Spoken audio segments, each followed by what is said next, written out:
Fala pessoal, tudo na paz? Irmão Alex aqui para dar continuidade nos estudos bíblicos, que o Eterno possa estar nos abençoando grandemente. Hoje, pessoal, nós vamos estar dando uma leitura aqui numa Bíblia da tradução da CNBB, uma tradução bacana, né? Tem uma linguagem bem bacana, é uma tradição católica. Nós vamos ler a Carta aos Gálatas. Carta aos Gálatas é interessante, traz um assunto importante. Primeiramente, ela foi escrita por uma comunidade pagã, uma comunidade que as primeiras pessoas pregaram lá foi Paulo, né, que nós conhecemos como Paulo, né, que ele foi designado, aqui explica porque ele foi designado para pregar para as pessoas que não fazia parte do judaísmo, né? Então você vai entender. Vamos dividir por capítulo para que não venha ficar muito longo, né? E eu acredito que você vai entender. Esse é o nosso objetivo. O importante também é ler de forma linear, né? Porque quando ela foi escrita era uma carta, ela não tinha divisões, capítulo nem versículo. Nós vamos ler por capítulo para que não venha ficar muito grande, beleza? Então vamos lá então. A Carta aos Gálatas. Paulo, apóstolo, não por iniciativa humana, nem por intermédio de nenhum homem, mas pelo Messias, né, por Jesus, que o nome é Yahushua, e pelo Criador Pai, que o ressuscitou dos mortos. É interessante aqui, pessoal, que ele traz essa introduçãozinha, por quê?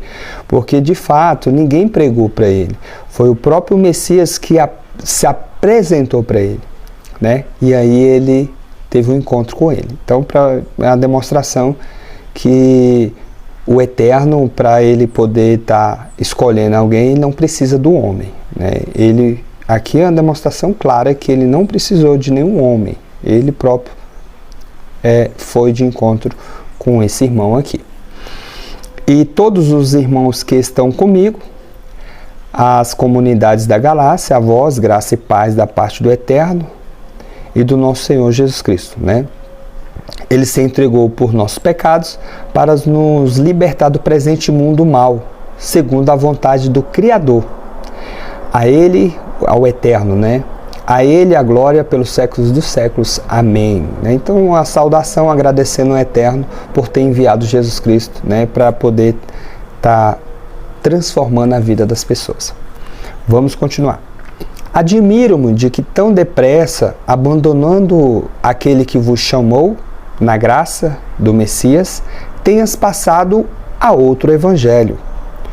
Não que haja outro, mas acontece que algumas pessoas, aqui é interessante, algumas pessoas, né, estão perturbando e querem corromper o evangelho do Messias.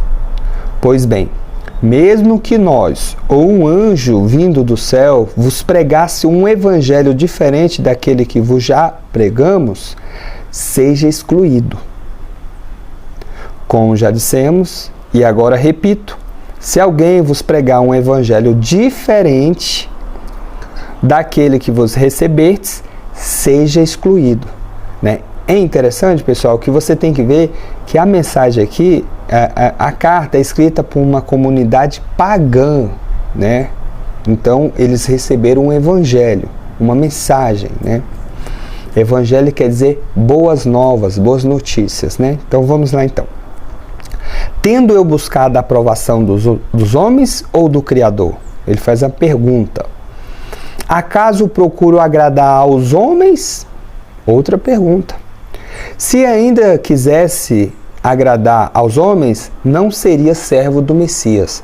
Então, ele fala que se eu quisesse agradar aos homens, não seria servo do Messias, né? Então, vamos lá então, continuar. Irmãos, asseguro-vos que o evangelho pregado por mim não é conforme critérios humanos, pois não recebi nem aprendi de uma instância humana, mas por revelação de Jesus. Pessoal, desculpa um bichinho aqui. Então, ele está dizendo aqui que ele recebeu o evangelho através de uma revelação, uma mensagem específica para os pagãos, né? Beleza, vamos lá então. Certamente ouvistes falar como foi outrora a minha conduta no judaísmo. Então ele era um judeu, ele era um fariseu, era alguém mesmo que tinha conhecimento da Torá, da lei, das escrituras. Com que excesso eu perseguia e devastava a comunidade do Criador. Então ele está lembrando aqui que ele perseguia os irmãos, né? Foi até numa dessas perseguições a Damasco que ele se converteu. E como progredia no judaísmo mais de qualquer muitos judeus da minha idade, mostrando-me extremamente zeloso das tradições paternas. Ele falando que era alguém muito zeloso mesmo, né, com as tradições lá do judaísmo. Quando, porém, aquele que me separou desde o ventre materno e me chamou por sua graça, agradou-me revelar-me o seu Filho, para que eu o anunciasse aos pagãos. Né? Então, aqui é interessante. Então, ele está dizendo que ele foi separado desde o ventre. Né? É um escolhido, cara. Né? E o Eterno separou ele, né, para poder ele ter um encontro com o Messias, né, para ele anunciar aos pagãos. Ele ter uma mensagem específica. Né? Não consultei carne e sangue, nem subi a Jerusalém para ver os que eram apóstolos antes de mim. Né? Então, quando ele se converteu, já tinha muitas pessoas que já acreditavam no Messias. Tinha vários locais que as pessoas já creram, já tinham a vida transformada. Né? Vamos continuar. Pelo contrário, parti para a Arábia e depois voltei ainda a Damasco. Né? Então ele foi para a Arábia, ele se converteu, foi para a Arábia. Depois, 3 anos mais tarde, fui a Jerusalém. 3 anos depois que ele se converteu, ele foi para Jerusalém, para conhecer Cefas, né, que é Pedro, e fiquei com ele 15 dias. Não me encontrei com nenhum outro apóstolo, a não ser com Tiago, o irmão de Arrucho, né, o irmão de Jesus. Escrevendo estas coisas, afirmo diante do Eterno que não estou mentindo. Ele ainda afirma, não estou mentindo. Depois fui para as regiões da Síria e da Sicília.